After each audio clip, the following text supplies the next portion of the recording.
Ladies and gentlemen, the President of the United States.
you build a big guy here. Yes, definitely. That's an easier performance. That's an easy one. And you know, what I think are great personalities in the world of sport. Not spending your money.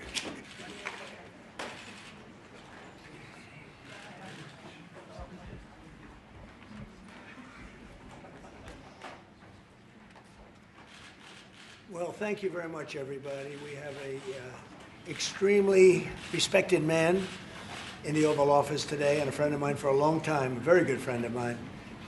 And I'm very proud of the job he's done. What he's done is incredible in terms of human rights and everything else. And he's the Crown Prince, the future king, and I just want to pay my greatest respect to your father, King, who is an amazing man. I met him early on. He greeted me at the airport at an age that was pretty high up there, and it was about 117 degrees, and he was standing on the red carpet as I came out of the plane. And he's amazing. And when I met his brilliant son, it was at the Oval Office. Shortly thereafter, you came in representing the country, and I called the father. I said, "This guy is fantastic." And I don't know if that helped you or hurt you, but obviously it couldn't have hurt too much, because here you are, right? So we had a great meeting, and the office has changed quite a bit, and we inherited a mess. You actually told me you thought the country was in big trouble. I'm not going to use the exact word that you use. I refuse to say that you thought our country was dead a year and a half, 2 years ago, but our country was in trouble, and now we have the hottest country in the world. You said that also. And we do. We have the United States is right now the hottest country in the world. And between the tariffs and the election, November 5th election, we've done things that nobody can believe. $21 trillion will be the amount invested in the United States or committed to invest in 1 year. So I'm here 9 months. We're up to almost $18 trillion. Biden, as an example, the Biden administration, if you call it that, it's not, to me, it was the Biden lack of administration. They were less than $1 trillion for 4 years. We're going to be $21 trillion for 1 year. I think that's hard to believe. The biggest in history was a certain country, $3 trillion. We're going to be $21 trillion. On top of that, prices are coming down. We inherited a mess with high prices. The worst inflation in the history of our country. We had inflation that was a single 4 years, the worst inflation in the history of the United States. Gas prices through the roof, and that's after destroying our petroleum reserve, which was meant for wars and big emergencies, not to try and win an election. They opened up the reserve so that people get $3 less in gasoline, and it didn't work. They got about 3 cents less, because as big as those reserves are, they're peanuts when you're talking about that kind of traffic. And we're rebuilding the reserves. We're doing all of this, and we've done a job. We're also bringing down prices very substantially, and we've already brought them down very, very substantially. Gasoline is way down. I think you'll be seeing $2 gasoline, but we're now at $2.50, $2.45. Some are lower than that. It was $4.50, $5, $6, $3.50, $3.75. Under Biden, all different numbers, but way high. And we have energy way down. But the biggest thing to me, because I know what it means in jobs, is the fact that we're at over $17 trillion, Scott, and we expect to be around $21 trillion in 1 year. And that's many times bigger than in history. The highest number was $3 trillion. And we're going to be at $21 trillion. That means new plants, new AI, new auto plants. We have auto plants coming in from Canada, from Mexico, from Germany, from Japan. Toyota just agreed to invest $10 billion on new auto plants, all American workers. We've never been in a position like this. You can go back to the beginning. Our country has never been in a position like this. And it really is because of the fact that we use tariffs to bring all this money in. And you're going to see the results in a year when these plants start to open up. We have more plants under construction now than at any time in the history of our country. And these are big plants. These are the biggest plants anywhere in the world. And I want to thank you because you've agreed to invest $600 billion into the United States. And because he's my friend, he might make it $1 trillion, but I'm going to have to work on him. But it's 600. We can count on 600 billion, but that number could go up a little bit higher, yes, sir. I don't know. We'll see. But we appreciate it very much. So Saudi is going to be investing at least $600 billion, and that means investments in plants, in companies, money on Wall Street, and what it really means for everybody that really counts is jobs, a lot of jobs. We have a lot of jobs. So I just want to thank you. We've been really good friends for a long period of time. We've always been on the same side of every issue. I think we've done a great job in wiping out the nuclear capacity of Iran. Nobody else could have done that. No other president would have done it. We had the pilots in the Oval Office right here. We were celebrating a very successful attack. So I had them in with that beautiful B-2 bomber that's over there. And they said, sir, for 22 years, we practiced this attack. Our predecessors, these were very young guys, so 22 years, they said our predecessors and us practiced the attack on Iran, but no president ever gave us the go-ahead. 3 times a year they went out and they practiced the attack. Nobody let us do it until you came along, and I let them do it because it was the right thing to do. You can't have a nuclear Iran. And so we put you in a very good position. But I just want to say it's an honor to be your friend, and it's an honor that you're here. And if you'd like to say a few words, but thank you very much. Well, thank you, Mr. President.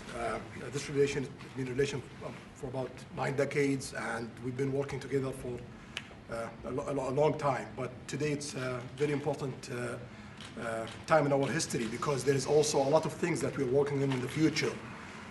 We believe in the future of the United States of America. We believe in what you're doing, Mr. President, really creating a lot of good things and good foundation to create more economic growth, more business in America.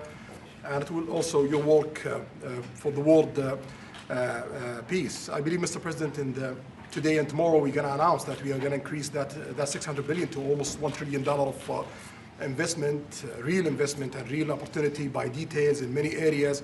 And the agreement that we are signing today in many areas in technology, in AI, in rare earth materials, magnet, etc., that will create a lot of investment opportunities. So you are doing that now. You're saying to me now that the $600 billion will be $1 trillion. Definitely, because what we are signing, it will facilitate that, and we I like will that build very on much. it. He works hard. No, that's great. I appreciate that. That's great. We're doing numbers that nobody's ever done. And in all fairness, if you didn't see potential in the U.S., you wouldn't be doing that. Definitely. You don't want to lose money. As you said, Mr. President, it's the most hottest country in the planet. But what you're creating is not about opportunity today. It's about also long-term opportunity in the United States of America that will affect American economy positively in the next coming decades. Preparing the right foundation of emerging technologies, that's a game changer for America in a good way, and we want to be part of it. Yeah, we're doing really well. And this, you don't see what we're doing so much because we have, although the construction industry sees it. If you look at Caterpillar, who's been incredible, the tractors, everything else, the numbers that we're doing in construction are unbelievable. Some of the plants that we're building, AI, and they're building their own electric with the plant. I gave them the right to build their own electric with the plant because no country, frankly, will have this.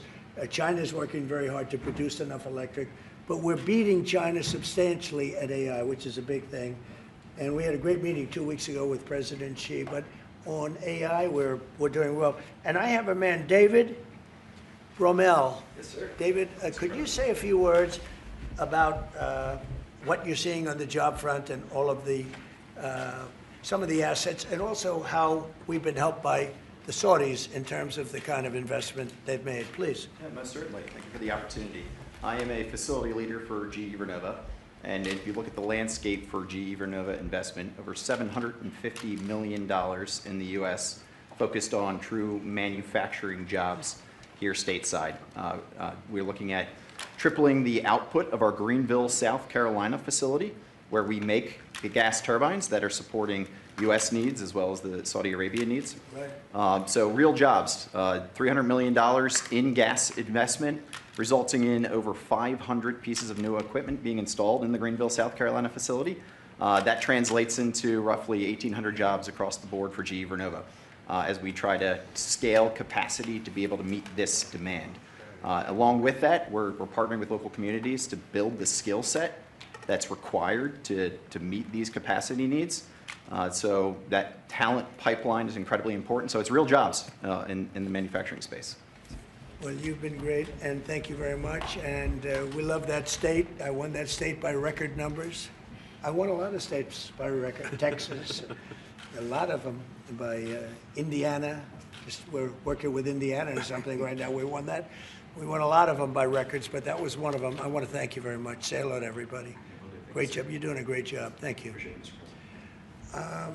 So just in wrapping up, we'll take a couple of questions, but I want to just tell you what an honor it is to be your friend.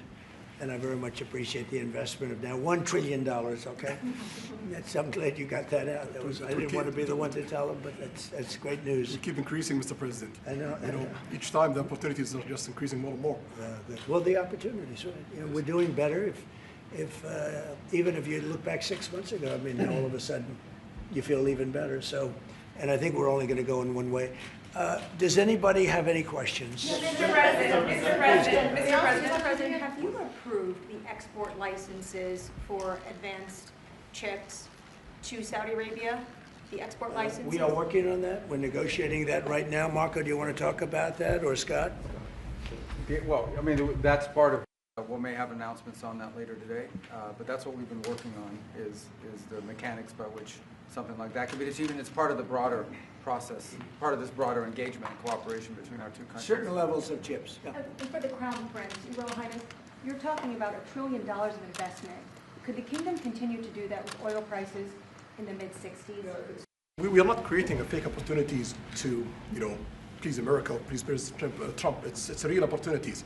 For example, when you ask about the AI and the chips, Saudi Arabia have a huge demand of, a huge need of computing power, and we're going to spend in the short term around $50 billion by consuming those semiconductors for our needs in Saudi Arabia. And with the agreement that we're going to have with North America, that will allow us to focus that consuming power in the short term by $50 billion from the South America, and long term with hundreds of $billions in the long term. So there's a lot of real opportunities that fit to our need in Saudi Arabia and fit to our investment strategy.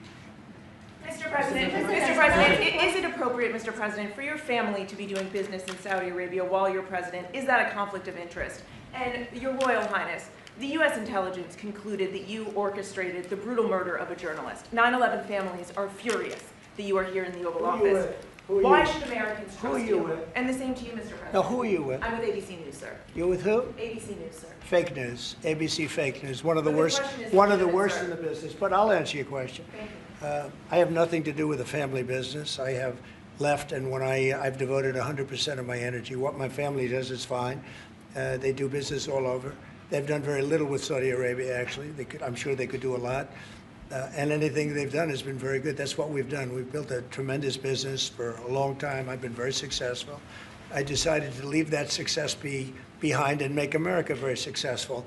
And I've made America more successful by far than it ever was, and that it ever could have been, no matter who was president. There would be nobody bringing in $21 trillion, that I can tell you right now. As far as this gentleman is concerned, he's done a phenomenal job. You're mentioning somebody that was extremely controversial. A lot of people didn't like that gentleman that you're talking about. Whether you like him or didn't like him, things happen. But he knew nothing about it, and we can leave it at that. You don't have to embarrass our guest by asking a question like that. It's just you ask, Mr. President, please, go ahead. you allow me to answer. I feel painful about, the families of 9/11 in America, but, we have to focus on reality. Reality based on CIA documents and based on a lot of documents that Osama bin Laden, he used Saudi people in that event for one main purpose, is to destroy this relation, to destroy the American-Saudi relation. That's the purpose of 9/11. So whoever buys in that means they are helping Osama bin Laden's purpose of destroying this relation. He knows that strong relation between America and Saudi Arabia, it's bad for extremism, it's bad for terrorism. And we have to approve him wrong and to build our relation, continue developing our relation. It's critical in the safety of the world. It's critical against extremism and terrorism. About the journalists, it's really painful to hear, anyone that been losing his life for, no real purpose or not in a legal way, and it's been painful for us in Saudi Arabia. We've did all the right steps of investigation, etc., in Saudi Arabia, and we've improved our system to be sure that nothing happened like that, and it's painful and it's a huge mistake, and we are doing our best that this doesn't happen again. Mr. President, Thank you, Mr. President. The Crown Prince has been instrumental in helping lifting the sanctions on Syria. Will there be any joint investment between the U.S. and Syria? And will you visit Damascus? Are you from Syria? No, but Where are you from? I'm from Palestine. Oh, you're making a lot of progress, huh? Very good. Well, they like me. The Palestinians like me. The Palestinians are doing very well, actually. I think we're working very closely with a lot of people to make everybody happy, including Israel, the Palestinians, and everybody. That's very interesting. No, I think that I will tell you, the Crown Prince called me, and he specifically asked me if I would lift the sanctions on Syria, because he wants to see Syria make it. As you know, the leader of Syria was just here, and we had a great meeting, and he's a strong guy, and I guess you need a strong person to run it. And I think Syria's made tremendous progress. We did lift the sanctions at the request of the Crown Prince. Also, the president of Turkey, Erdogan, called me specifically. He said, if you don't lift the sanctions, Syria doesn't have a chance. If you do, they have a very good chance. And between the two of them and some others, I lifted the sanctions. And the results so far have been pretty good. Mr. President, can I ask you a question about the F-35s that are being sold to Saudi Arabia? Are these the same ones that are being used by the Israeli military? And if so, how does that allow for the qualitative military edge for Israel? And then I want to ask you, because you brought up the plight of the Palestinians, are you aware of relocation flights to South Africa that are taking place right now? Which flights? There are relocation flights that are taking place. Some Palestinians are being charged up to $2,000 a seat. I'm not going to South Africa for the G20 because I think their policies on the extermination of people are unacceptable. So I'm not going, so I won't refer to anything having to do with South Africa. South Africa has behaved extremely badly. But I will say that when you look at the F-35 and you're asking me, is it the same? I think it's going to be pretty similar, yeah. How will that This affect? is a great ally, and Israel's a great ally. And I know they'd like you to get planes of reduced caliber. I don't think that makes you too happy. They've been a great ally. Israel's been a great ally.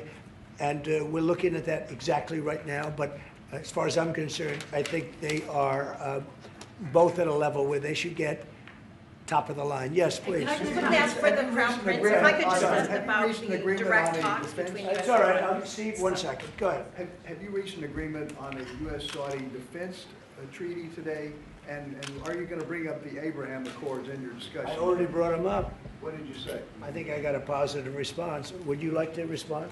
Yeah, so put you on the spot. yeah, so definitely we believe having a good relation with all Middle Eastern countries, it's a good thing, and we want to be part of the Ibrahim Accord, but we want also to be sure that we secure a clear path of two-state solution. And today we have a healthy discussion with Mr. President that we're going to work on that to be sure that we can prepare the right situation as soon as possible to have that happen. I think we're, I don't want to use the word commitment, but we've had a very good talk on the Abraham Accords. We talked about one state, two state. We talked about a lot of things in a short period of time. We'll be discussing it further, too. But I think you have a very good feeling toward the Abraham Accords. Yes, definitely, Mr. President. We want peace for the Israelis. We want peace for the Palestinians. We want them to coexist peacefully in the region. And we will do our best to reach that day. And the defense agreement, have you reached agreement on that? We pretty much have. Question for the Crown Prince, if I could just finish. We have reached agreement on that. Okay. I wanted to ask you about the direct talks between the United States and Iran. Have you been fully briefed on that, and are you concerned at all about how this might impact Saudi security interests? Well, we are close ally. We'll be working closely together on that issue, and we will do our best to help to reach a deal between the United States of America and Iran. And we believe it's good for Iran's future to have a good deal that will satisfy the region and the world and the rest of America. So we will do our best to see that they happen. And by the way, Iran does want to make a deal. I can say I think they very badly want to make a deal. I am totally open to it, and we're talking to them, and we start a process. But it would be a nice thing to have a deal with Iran, and we could have done it before the war, but that didn't work out. And something will happen there, I think. But they would very much like, I mean, they may say something else, but they would very much like to have a deal. Do we have a President, timeline? announced Yeah. that you are going to sell 35 F-35 Say jets. it. You said you are planning to sell the F-35 jets to Saudi Arabia. Yeah. Is it part of the security agreement? And how you assess the defense partnership between Saudi Arabia and the United States? And the question for Well, no, I just said it, though. I mean, we're going to sell them F-35s. That's the end of the question, I guess. Is it part of the security agreement or no? No, we're going to have a deal. They're going to purchase F-35s. They're buying them from Lockheed, and it's a great plane. We make, by the way, the best military equipment. You saw that during the Iran little skirmish. We make the best planes, the best missiles. We make the best offensive missiles. We make the best military equipment in the world. Nice.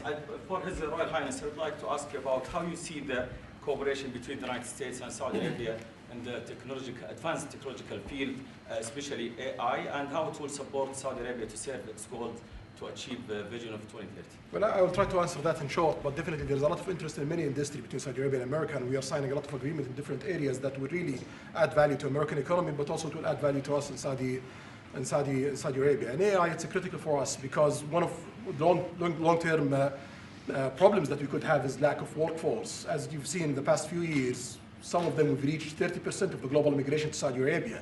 So we know that to assure the Saudi Arabia GDP growing with the lack of workforce that we have, we need to use a lot of computing power to replace job in the long term. So that's huge demand in Saudi Arabia, and we want to link it to American private sectors and getting the supply from America. So there's a lot of opportunities in that area. And we're also involved in AI in Saudi Arabia. So we're working, and we're leading by a lot on AI. Actually a lot. China would be in second place, but we're leading by a lot. And I have to say this, and our relationship with China has been very good. And as far as buying our farm products, they're pretty much on schedule, Scott. I'd like you to call them, say if they could speed it up, it would be good. Okay, but they're pretty much on schedule. Yeah, Saudi Arabia, please. If I may, I have a question for both the Crown Prince and Who are you? Faisal Abbas from Arab News, Saudi Arabia, Your Excellency. It should be a friendly question. Your Royal Highness, just picking up on something you've just mentioned about how some people try to destroy the relationship between Saudi Arabia and the United States. Perhaps, since the launch of the vision, we've been used to having the bigger picture and that everything fits into the bigger picture. Might you want to elaborate a little bit about where is the relationship, the bilateral relationship, the strategic partnership between Saudi Arabia and the United States heading, and what's the big picture there? Well, I don't think it's a relation that we can replace it from the Saudi side or the American side. It's a critical relationship for our political attempt, for our economical attempt, for our security, for our military, for many things. And it has been there for 9 decades, and the opportunities that we have today, it's huge, and it seems that it's going to get deeper in the next few decades. And what we are having today and tomorrow with President Trump, it's really a huge new chapter on this relation that will add value to both of us. When you think about it, I'm just sitting here. You're with the future king, a man who's respected by everybody, a man that doesn't have to be doing this, really. I don't have to be doing it either. And yet we're sitting here taking questions, we didn't say, oh, you can't talk about this.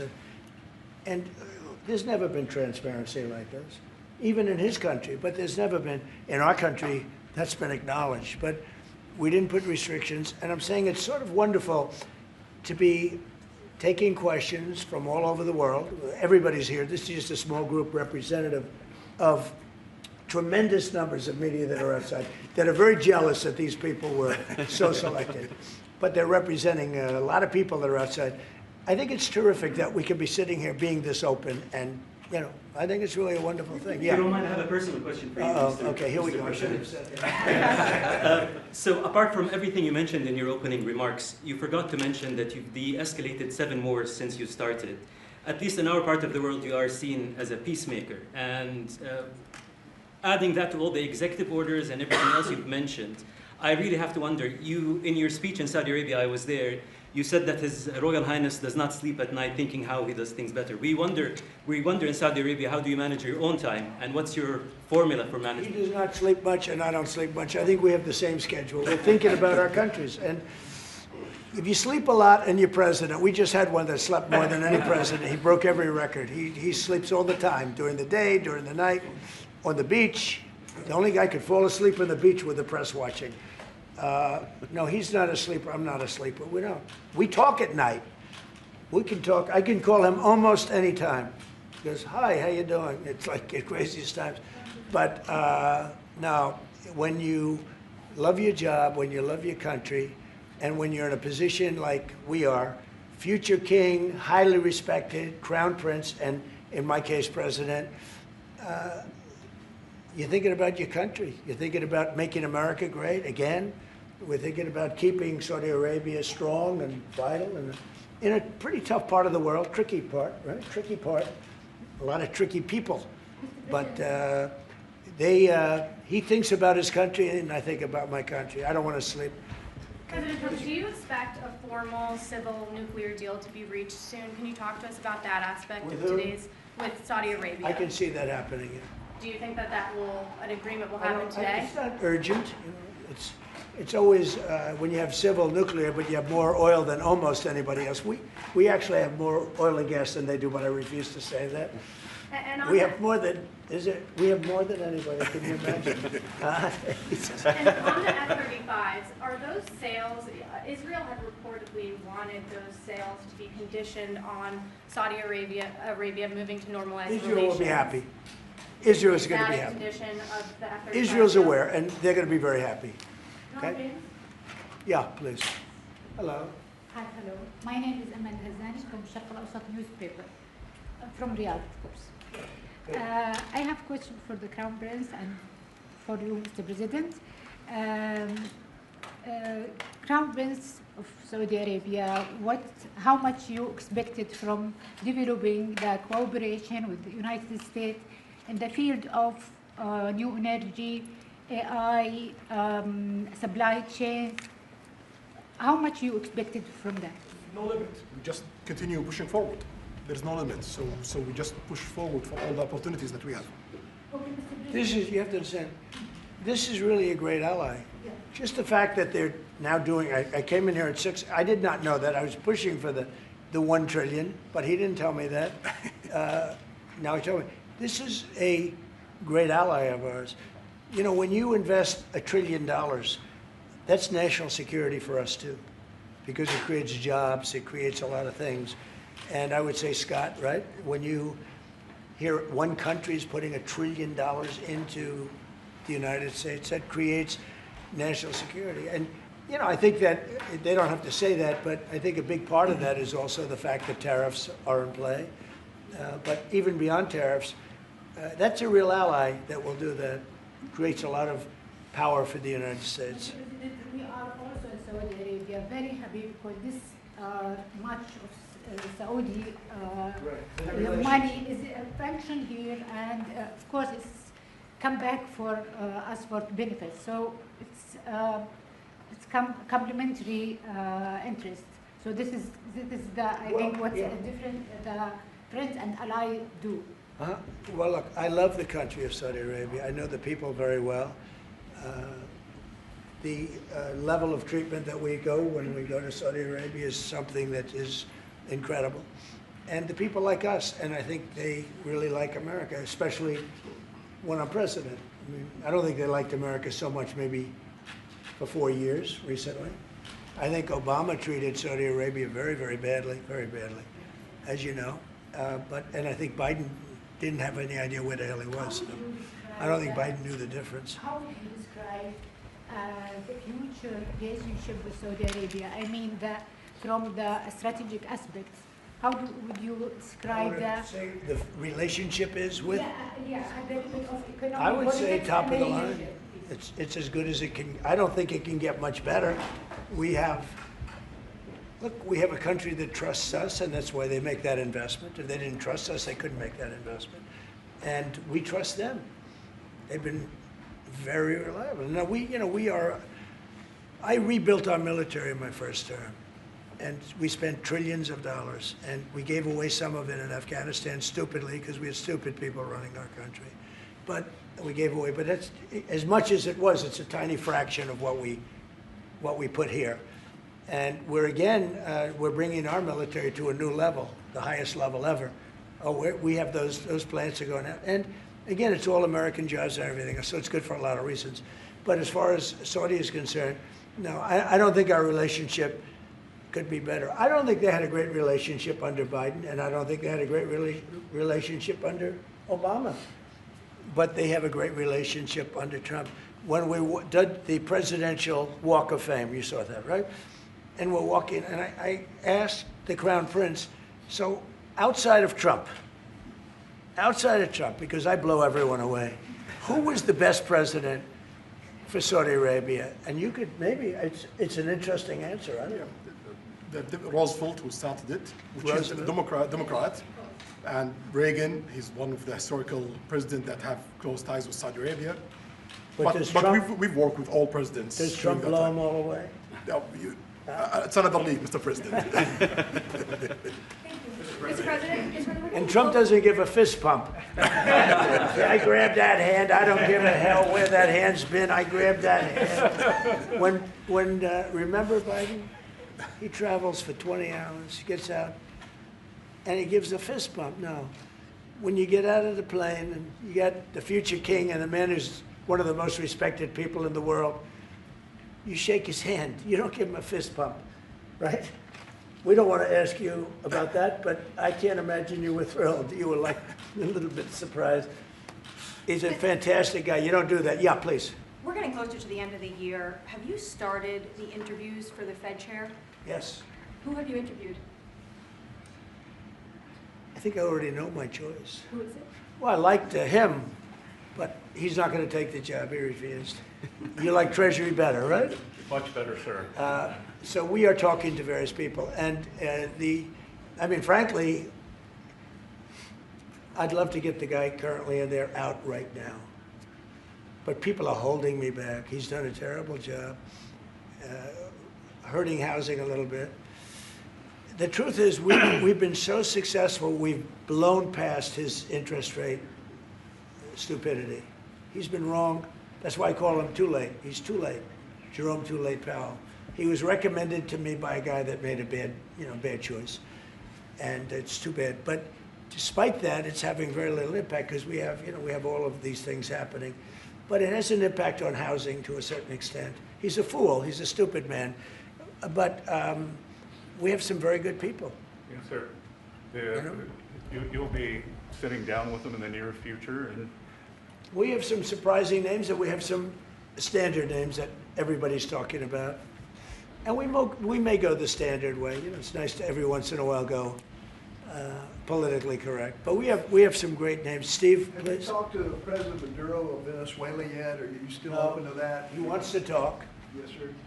Yeah, I'm open to talk. I talk to everybody. But no, he wants to. They treated us very badly. They sent all of their prison population into the United States, and we're getting them out rapidly. But he sent all of his, and he sends drugs into the United States and other things. No, he treated us badly. He was dealing with a bad president, and he was able to get away. We have now, I think we have the strongest borders anywhere in the world. Nobody is coming in unless they come in legally. We've taken very weak borders where millions of people came in. For the last 6 months, I don't do these reports. They say 0 people have been able to come in. Is that pretty good? Mr. President, why wait for Congress to release the Epstein files? Why not just do it now? It's not the question that I mind, it's your attitude. I think you are a terrible reporter. It's the way you ask these questions. You start off with a man who's highly respected, asking him a horrible insubordinate and just a terrible question. And you could even ask that same exact question nicely. You're all psyched up. Somebody psychs you over at ABC. They're going to psych it. You're a terrible person and a terrible reporter. As far as the Epstein files is, I have nothing to do with Jeffrey Epstein. I threw him out of my club many years ago because I thought he was a sick pervert. And I guess I turned out to be right. But you know who does have? Bill Clinton, Larry Summers, who ran Harvard, was with him every single night, every single weekend. They lived together. They went to his island many times. I never did. Andrew Weissman, I hear. All these guys were friends of his. You don't even talk about those people. You just keep going on the Epstein files. And what the Epstein is a Democrat hoax to try and get me not to be able to talk about the $21 trillion that I talked about today. It's a hoax. Now, I just got a little report, and I put it in my pocket, of all the money that he's given to Democrats. He gave me none, zero, no money to me. But he gave money to Democrats. And people are wise to your hoax. And ABC's, your company, your crappy company, is one of the perpetrators. And I'll tell you something. I'll tell you something. So why not just sign it now? I think the license should be taken away from ABC because your news is so fake and it's so wrong. And we have a great commissioner, the chairman, who should look at that, because I think when you come in and when you're 97% negative to Trump and then Trump wins the election in a landslide, that means obviously your news is not credible and you're not credible as a reporter. So I've answered your question. You should go and look at the Democrats who received money from Epstein, who spent their time. Larry Summers was with him all the time. That creep, the fund guy, was with him all the time. What's his name? Who? Reid Hoffman. I don't know Reid Hoffman, but I know he spends a lot of money on the radical left. Reid Hoffman, in my opinion, should be under investigation. He's a sleazebag. And those are the people, but they don't get any press, they don't get any news, and you're not after the radical left because you're a radical left network. But I think the way you ask a question with the anger and the meanness is terrible. You ought to go back and learn how to be a reporter. No more questions from you. Who else has a question? Prince, very quickly, I want to ask you, how much money is Saudi Arabia giving for Gaza reconstruction? We are in discussion about that. Still, there is no amount being It'll be a lot. named, but we will definitely help.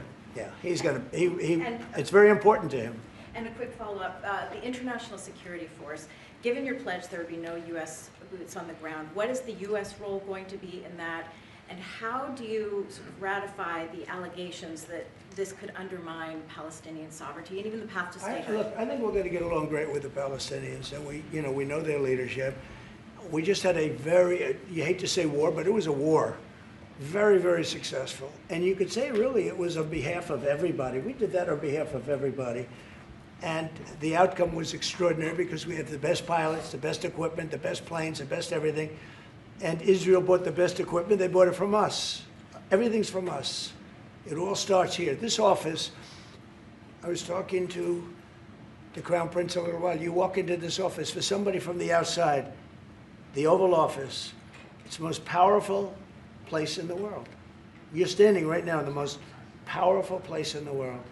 And no matter how big you are, these are the biggest people, the richest people. They walk into this office. It's special, isn't it? Look at him. He's so happy to be here. But you walk into this office. It's the Oval Office. And we've done a lot of good with this office. I've stopped actually 8 wars. I appreciated your question before. But I've actually stopped 8 wars. I have another one to go with Putin. I'm a little surprised at Putin. It's taken longer than I thought.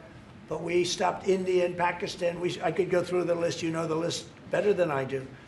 I'm very proud. And I stopped one that was almost ready to start again. You know, there was one that was ready to start. And they're doing very well.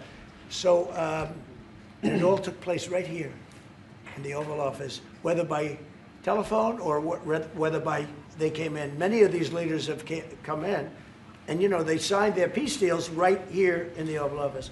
So no matter if it's the biggest business people in the world or the greatest leaders in the world, the biggest leaders in the world, like the gentleman on my right, everybody walks into the Oval Office and they say, wow, And now, by the way, the Oval Office is in the kind of condition that it should be in. Whether you look at the walk or the marble floors or anything down the road, we're fixing the White House. We're building one of the greatest ballrooms ever to be built. You know, we have an event tonight, and we're going to have about 118 people because we have a very small room.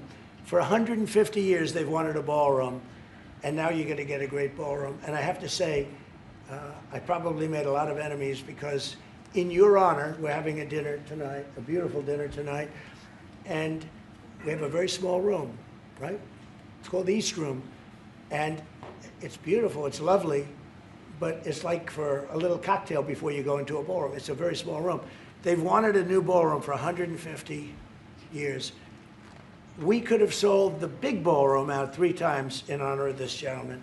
So I made a lot of enemies because I have a lot of people that are invited tonight or are unable to come because of the size constraint. But you know what we'll do before I leave office? We'll have another dinner because we'll have it ready long before I leave office, and it's going to be beautiful. It's you know, it's a very popular thing what we're doing. And by the way, no government funds. It's all put up private money, all private money. And in the case, I think it's there's a restriction on foreigners. Otherwise, I could have asked you just for a check, okay? But there's a restriction. These are all private individuals that put up a lot of money to build the ballroom. Not one penny is being used from the federal government. So it's really a nice thing. But I look forward to it. I just pointed it out. If this would be a perfect night to have that ballroom open, Susie. If we had that open, we'd have a lot of people very happy. Right now, we have a lot of unhappy people because they all want to be with us tonight to honor this great man. Thank you all very much. Thank you. Thank you, Press. Thank you, Press. Thank you, Press. Everybody out. Let's go. Thank you. Thank you, Press. Let's go. Thank you, guys. Thank you, Press. Let's go. Let's go. Thank you, guys. Thank you. All right, guys. Start with guys. Thank you. Break down outside. Press, let's go. Thank you, Press. Thank you. Mr. President, will you thank you, Press. Thank you. Thank you, Press. Thank you. Let's go. Let's go. Everybody move. Thank you. Thank you, guys. Thank you. Good.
Well, thank you very much, everybody.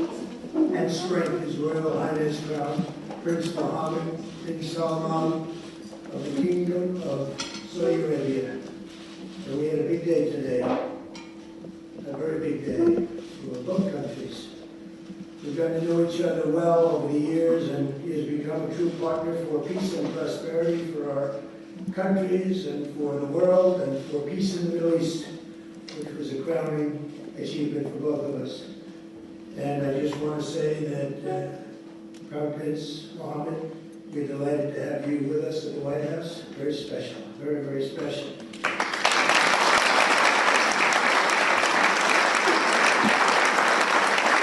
I would like to express my gratitude to our wonderful First Lady for organizing this beautiful evening. She worked hard on it. Thank you very much, Mohammed. Thank you.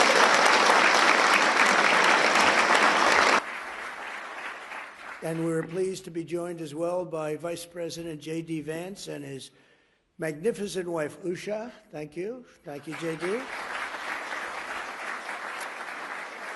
Speaker of the House, Mike Johnson, and his wife, Kelly. Thank you, Mike, wherever you may be. Thank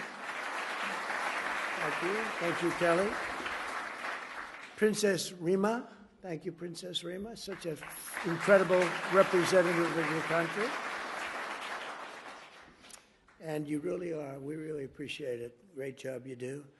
And members of the Saudi delegation, we want to thank you very much for being with us. We spent a lot of time with you today in the cabinet. You're extremely good negotiators, that I can tell you. So I want to thank you. And we have so many other unbelievable dignitaries. I won't talk too much about you because we'll be here all night. This room is loaded up with the biggest leaders in the world, business, sports. You know, my son is a big fan of Ronaldo, wherever Ronaldo is here. Ronaldo. And Barron got to meet him, and I think he respects his father a little bit more now, just the fact that I introduced you. So I just want to thank you both for being here. Thank you very much. Really an honor. But I want to thank everybody because you do. You have the biggest business leaders in the world. You have the biggest leaders politically anywhere in the world. And I think it's a group that maybe to this extent has never come together quite like this. I only wish we had about 2,000 more seats. We would have filled every one of them 2 times over. But very soon you'll be having that. And we'll have to do another one in about 2 years from now. But we really do. We appreciate it very much. It's a special privilege to welcome His Royal Highness to Washington this year as we mark the 80th anniversary of the first meeting between U.S. President and a Saudi king. 8 decades ago in 1945, President Franklin Delano Roosevelt met with the Crown Prince's own grandfather, the founder of the Saudi Arabian incredible country, and that was King Abdul Aziz on the deck of the U.S. Navy cruiser, and a beautiful one at that, and it's become known for that meeting all over the world.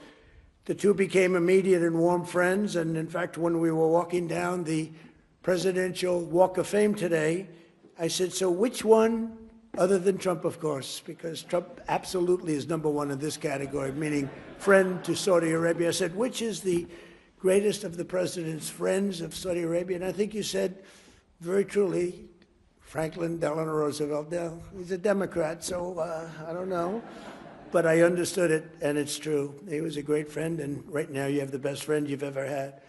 But ever since, our countries have been enduring partners, and together this evening, we're making that partnership closer and stronger than ever before, and we've never had the relationship, our countries, like this. We had four great years, but things happened today, and documents were signed, and we went through a lot during the first 9 months, and we have a very different Middle East than we had when I first came into office, like I would say day and night.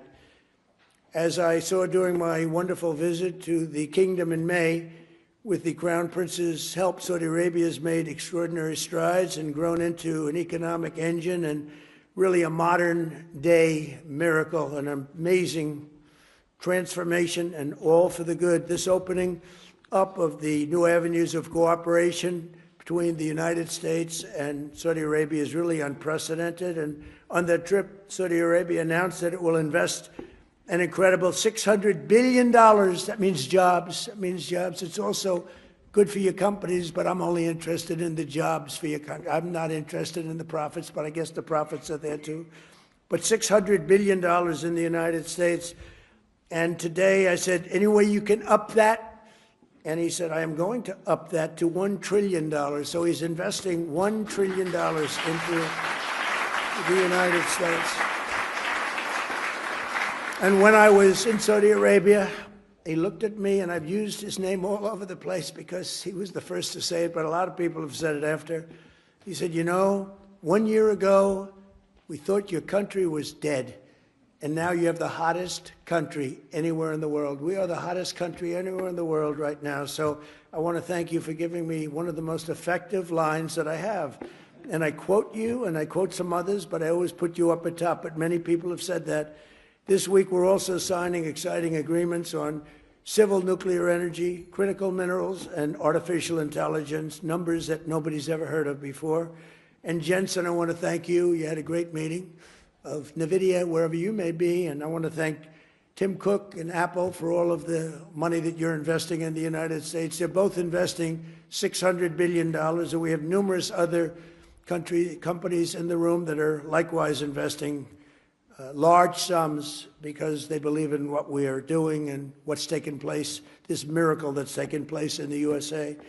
Together, these will come together. We're going to have support the many thousands of American jobs that have been created and help solidify the USA and the world leader. We're really now, by far, the world leader in technology, and nobody even questions it. Advanced manufacturing and other vital industries. They were saying 2-3 years ago, when the country was really losing business, not gaining business, that we'll never be manufacturers again, we'll never be doing any of these businesses again, that are coming back to us in record numbers. AI plants, but maybe even most importantly, in a sense, the auto plants. They're all pouring back into the United States. And I have to say, because of tariffs, I'll also say because of November 5th, the election. But because of the tariffs, they're coming back. We have the head of Ford, we have the head of General Motors in the room, and their stock has gone through the roof because what I did with tariffs last week on certain kinds of vehicles, I won't get into it. It's called mid-sized trucks and large trucks. So I wanted to get into it because their stock went through the roof, and they were very happy. They did not really a hell of a lot of work. I gave it to them at their request, and for that, they get a big fat salary. But more importantly, they create jobs all over the country. It's been amazing. And the business you've gotten in the mid-size and the large trucks because of what we did with tariffs is incredible. It's incredible. So I congratulate both companies, and thank you both for being here very much. And as we announced in May, Saudi Arabia is also making an enormous commitment to building up its own defense capabilities with the largest arms purchase in history, nearly $142 billion worth of American military equipment and services. And as I've said many times, and we've demonstrated just a short while ago, but quite a bit. We make the best military equipment in the world by far. We make the best jets, the best missiles. We make the best military equipment in the world. There's nothing even close. But this will mark and make both of our nations safer and cement the kingdom's role as a key force for stability and security in the Middle East.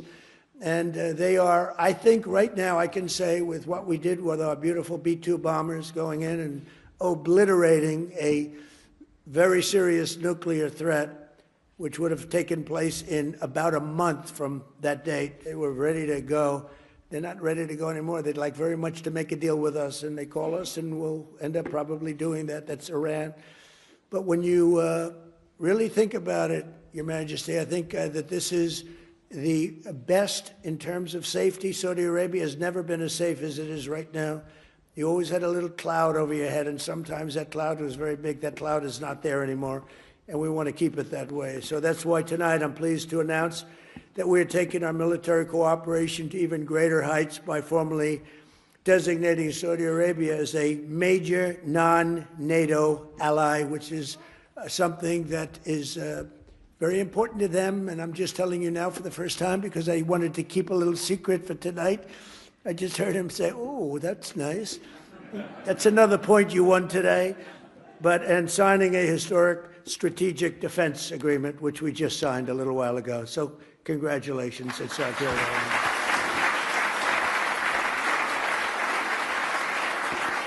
A stronger and more capable alliance will advance the interests of both countries, and it will serve the highest interest of peace, and we all share in peace, and we've never had and been so close to truly everlasting peace in the Middle East. All my life I've heard, oh, peace in the Middle East, but it'll never happen. We did it. Now we have to make sure it matures properly and is really as strong as we think it can be, but we've gotten all good signals. I want to just thank you for all the help, too. I want to thank the Crown Prince for the role he played in the transformational peace deal that was achieved last month, and so many of the other things that happened to end the war in Gaza.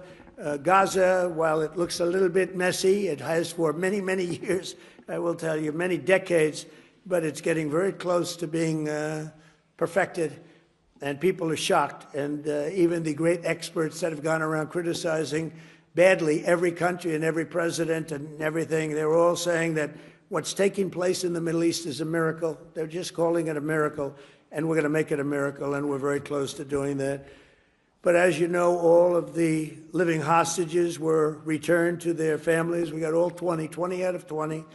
And likewise, this sounds terrible, but the parents of the dead people, young men, mostly young men, almost all young men, they wanted those bodies back as much as the parents of the living. The parents of the living would do anything to get their boy back, and they got him back.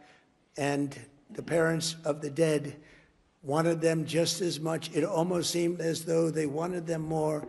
And today, through the efforts of Steve Witkoff and Jared Kushner and Marco Rubio and everybody worked together. We worked so hard together. 2 more bodies were brought back, and we're up to almost the full count. I think we're too short right now, and a lot of work has been done by Hamas. And a lot of people said they wouldn't be doing that, but they did do it. And the bodies have been delivered to the families, to the mothers, to the fathers, and at least they can be in peace. It's amazing. It was a miserable period of time. We have 2 more to go, and I think we'll be getting them also. Not easy. That was not easy. Not an easy situation. I've met with many of those parents, and what a time they've had. But we also want to thank all of the people living in Gaza, the residents of Gaza, and they've, as you know, begun to move back to their homes, and a lot more safety. They said today a lot more safety than they've ever had before. It was a rough neighborhood, to put it mildly, and a lot of progress has been made with respect to Gaza and just about everything else we touch. Just yesterday, the United Nations Security Council formally adopted my peace plan and officially endorsed the Board of Peace. This is a board like no other. It will have the heads of major countries, I think all of the major countries. I hope Your Highness will be on the board. You'll accept, I hope. But the Board of Peace will be something that's never even been thought of before. And it's covering Gaza, but it'll end up covering large portions of the world. And I was honored to be chosen the chair of that Board of Peace, and I think you'll see something that nobody's ever seen before in terms of the status of the board. There will never be a board like the board that we're going to be announcing. Everybody wants to be on the board, and it'll end up being quite a large board because it'll be the heads of every major country, and the United Nations passed it. I guess unanimously, you can say. China, which was against it, took a pass. Didn't vote against it, and Russia, which was against it, didn't vote against it. So we appreciate it, because one negative vote and it doesn't happen. So people were shocked to see that it was approved, and that was a great honor. It's a great honor for me, I will tell you. I think it's something like nobody's ever even imagined.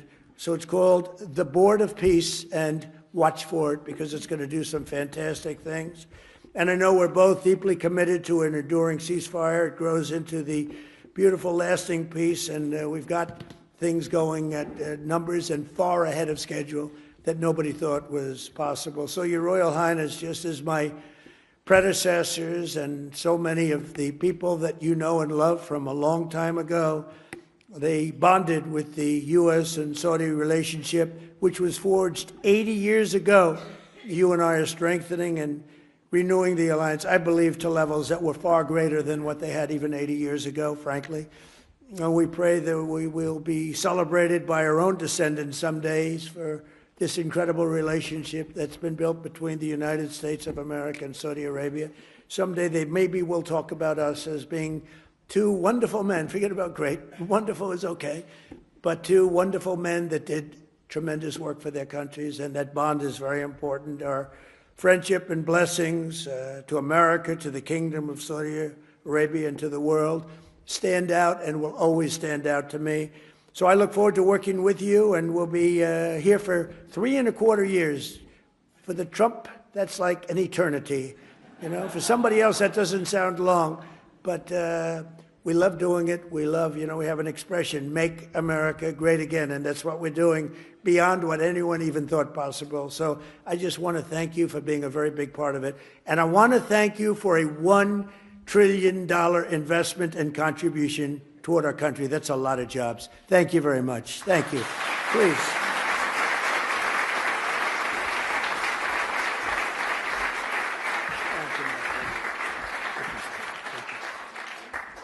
Well, it's too hard to speak after Mr. President. No one speaks better than him. But first of all, I will start with thanking Mr. President for the warm and great welcome that we have today. We feel home, and this relation started around close to 9 decades ago with Roosevelt and King Abdulaziz, who established the modern Saudi Arabia. Also, I've known that America is almost celebrating 250 years of establishment, and also in 2 years we will celebrate in Saudi Arabia 300 years of establishing Saudi Arabia. We've been, since the last 9 decades, working together in many areas. During the World War II, we was a major supplier for oil. During the Cold War, countering extremism, terrorism, but during that time, we've been also working on a lot of economical opportunities. But today, it's a special day. We think the horizon of the economical cooperation between Saudi Arabia and the rest of America, it's bigger and wider in many areas. We've been signing a lot of agreements that are going to open the door to develop the relation deeper in many areas, and we're going to work on it. We believe the opportunities is huge, so we're going to focus on implementation and keep increasing the opportunities between our both countries. So thank you again, Mr. President. Thank you very much. And also, before I come here, someone told me that there is in some of the bidding sites that they are bidding on me wearing black suits, and if you bid on me wearing black suits, I'm coming here with the black suits, they're going to get almost 17x. So I want to tell them, sorry, you lose the bid. Maybe next time. So thank you, Mr. President. Thank you. Very much.